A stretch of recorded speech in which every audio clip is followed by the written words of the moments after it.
Inquilab TV prime time news కి స్వాగతం.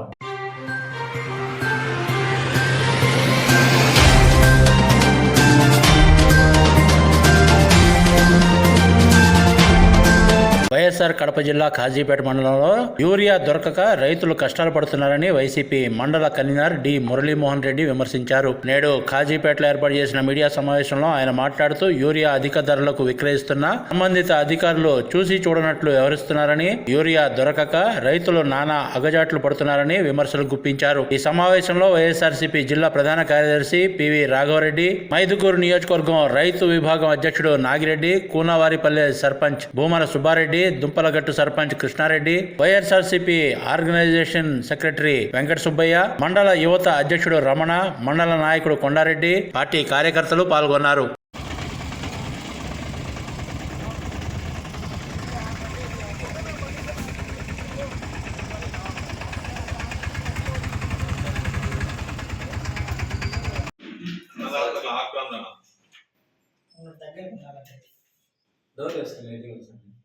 Photo అందరూ వచ్చేలాగా తీయండి.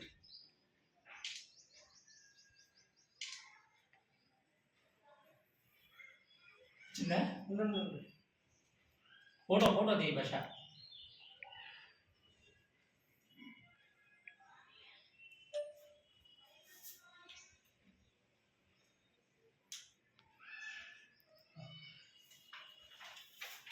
దినపత్రికల్లో వచ్చిన కథనాల ప్రకారం రైతుల గురించి, రైతుకు సర్కారు పట్టని అన్నదాతల ఆక్రందన అనే పేజీన శీర్షికన వచ్చింది. ఎందుకంటే రైతుకు యూరియా అందుబాటులో కనీసం ఒక యూరియా బస్తా ఇచ్చే పాపాన్ని కూడా పోలేదు ఈ గవర్నమెంట్. అన్నదాత సుఖీభావం అంటారు. రైతు ప్రభుత్వాలు అన్నీ ఏమంటారు అంటే రైతు దేశానికి వెనుక, దేశానికి రాజు అంటారు. కానీ కనీసం ఈ రాజుకు ఒక మూట యూరియా ఇచ్చే పాపాన్ని పోవడం లేదు.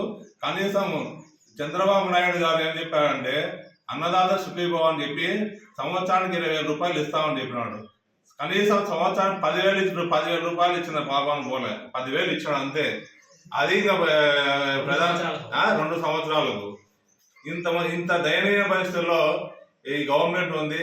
కనీసం రైతు అంటే ఎందుకు చులకన భావం ఏర్పడిందో వీళ్ళకి అర్థం కావడం లేదు. రైతు అందరికీ అన్నం పెట్టే రైతును ఇంత హింసించి ఇన్ని రకాల ఇచ్చేస్తే కనీసం రైతు ఆక్రందనలే వీళ్ళకు శాపాలుగా మారి ఈ గవర్నమెంట్ కుప్పకొలిపోయే పరిస్థితి ఉంటుంది. కనీసం ఇప్పటికైనా ఏ అధికారి కానీ ఎవరైనా కానీ రైతులతో దయచేసి ఆడుకోవద్దు. ఎందుకంటే 1 ఎకరా ఎవడైనా ఏ అధికారి అయినా కానీ 1 ఎకరా పైరు పెట్టి రైతు వారి కష్టపడి పండించండి, అప్పుడు తెలుస్తుంది రైతు కష్ట విలువ.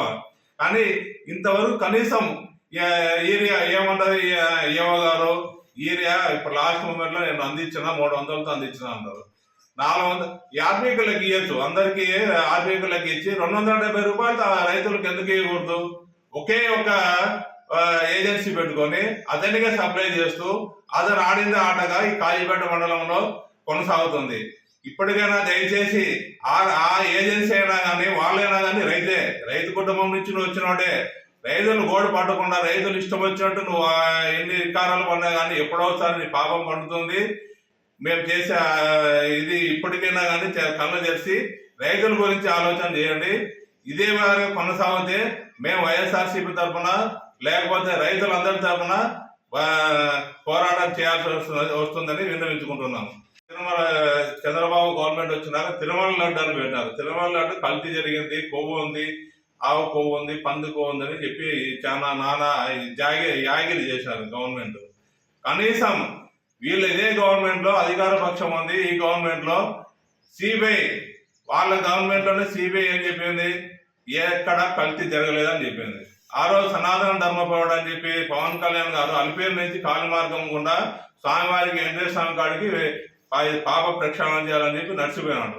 ఇప్పుడు కల్తీ లేదని చెప్పి గవర్నమెంట్ సిబిఐ అధికారులు చెప్పినారు. కాబట్టి ఇదే పవన్ కళ్యాణ్ అలిపిరి కానించి మోకాళ్ళతో జోక్కుంటా పోతాడో లేకపోతే పన్నుకొని జోక్కుంటా పోతాడు. స్వామివారికి హిందువుల మనోభావాలను దెబ్బతీసే విధంగా చేసిన ఈ గవర్నమెంట్ హిందువులకు క్షమాపణ చెప్పి వెంకటేశ్వర స్వామిని వేడుకోవాలని చెప్పి మనస్ఫూర్తిగా కోరుకుంటూ వీళ్ళకందరికీ మంచి బుద్ధి ప్రసాదించాలా. రైతుల ఆక్రందనలు పట్టించుకోకుండా చేస్తున్నారు కాబట్టి రైతులను పట్టించుకోండి. దయచేసి ఇప్పటికైనా రైతులను పట్టించుకోండి. ఇట్లాంటి హిందువుల మనోభావాలను దెబ్బతీస్తూ దేవుళ్ళ రాజకీయాలకు వాడుకోవద్దు దయచేసి.